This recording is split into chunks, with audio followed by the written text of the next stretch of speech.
You're exhausted. Your body is just screaming for rest. But the second your head hits that pillow, your brain decides it's time to throw a massive party. And you are definitely not invited. So what is going on here? Well, we're about to break down exactly what your brain is doing, why it just refuses to shut down, and most importantly, how you can finally get some sleep. Okay, let's just dive right in. The reason you can't sleep? It has nothing to do with a lack of willpower. It's because your brain, which is basically an ancient survival machine, is actively working against you. It's gotten itself stuck in this high alert mode, and it honestly believes it's doing it for a really good reason, to keep you safe. So here's something you probably don't realize. Your brain has a literal switch, like a light switch, that controls whether you're awake or asleep. And if you've been struggling night after night, chances are that switch is jammed in the on position.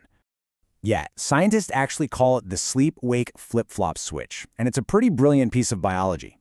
You see, during the day, you've got these wake-promoting neurons firing away, keeping you sharp and focused. Then, as evening comes, sleep-promoting neurons are supposed to take over, flip that switch, and just send you off to dreamland. But there's a catch. And this is the crucial difference. See, wake mode is all about being alert and responding to the world. But sleep mode, that's about repairing your body. And that means being completely and totally vulnerable. So that switch will only flip over to sleep mode if your brain's internal security guard gives the all-clear signal that it's 100% safe to power down. And that's the bottom line, right? Your brain's #1 job isn't to make you feel rested, it's to keep you alive. Think about it from an evolutionary perspective. Being unconscious for 8 hours is a huge risk. So before it even thinks about letting that happen, your brain runs this constant subconscious security check. And here is the problem in our modern world. Our ancient brain, it literally cannot tell the difference between a predator lurking in the bushes and an angry email sitting in your inbox. To your brain, a looming deadline feels exactly the same as a physical threat. And when it detects one, bam, it hits the emergency override, floods your system with cortisol and adrenaline, and makes sleep physically impossible. Now, that initial problem, stress keeping you awake, it very quickly creates a second, even more frustrating problem. After just a few bad nights, you start getting anxious about the idea of sleep itself. And that's when you get trapped in a really vicious cycle. This quote it nails the feeling perfectly. Instead of your bed being a signal for relaxation, it starts to trigger performance anxiety. You're not going to bed to rest anymore, you're going to bed to perform the act of sleeping. And all that pressure to succeed is the very thing keeping you awake. And this is exactly how that horrible feedback loop works. You lie down, and then the thought hits, ugh, what if I can't sleep tonight? That little worry gets flagged as a threat, which kicks your body's stress response into gear. All of a sudden, your heart's beating a little faster, you're a little tense, and congratulations, you're even more awake than before. You are officially trapped.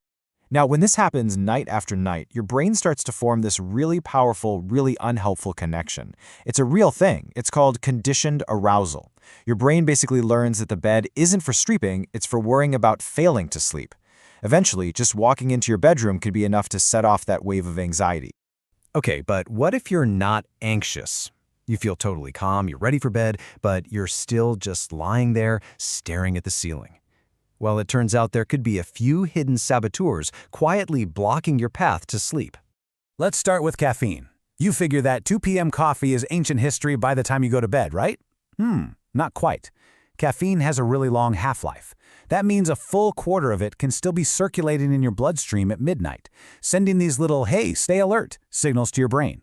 Here's another surprising one, your room's temperature.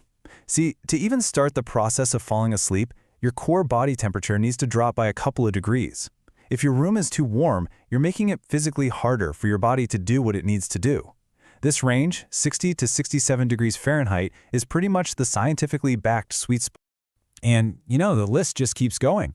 According to sleep expert Dr. James Meyer, things that we think are relaxing, like having a little alcoholic nightcap, actually demolish the quality of your sleep later on. Late workouts, late-night snacks, the blue light from our phones, all of these things send stimulating signals to the brain, completely confusing your internal clock. So, with your brain's threat detector on high alert and all these hidden blockers working against you, how in the world do you finally break the cycle? Well, the good news is it's not about trying harder to sleep. It's about working smarter, using strategies that are backed by experts. These are the fundamentals. Getting some morning sun helps set your body's master clock. A consistent schedule reinforces that rhythm. And this last one is so important. If you're tossing and turning, get out of bed. Seriously, this helps break that negative association we talked about. It reteaches your brain that the bed is only for sleeping, not for struggling. Now, for more persistent issues, Dr. Meyer points to something called CBTI as the absolute gold standard for treatment. It's basically a type of therapy that helps you restructure all your thoughts and behaviors around sleep. For instance, a therapist might help you challenge that catastrophic thought, I'll be useless tomorrow if I don't sleep, and rebuild that positive, relaxed association with your bed. So the big takeaway here is that you can get control back. It all starts not with forcing sleep, but with teaching your brain that it's finally safe to let go. So it's the one small change you can make tonight to start sending that signal. Maybe it's just turning your thermostat down a little bit, or leaving your phone to charge in another room. It's all about taking that first step to prove to your brain that it is finally safe to rest.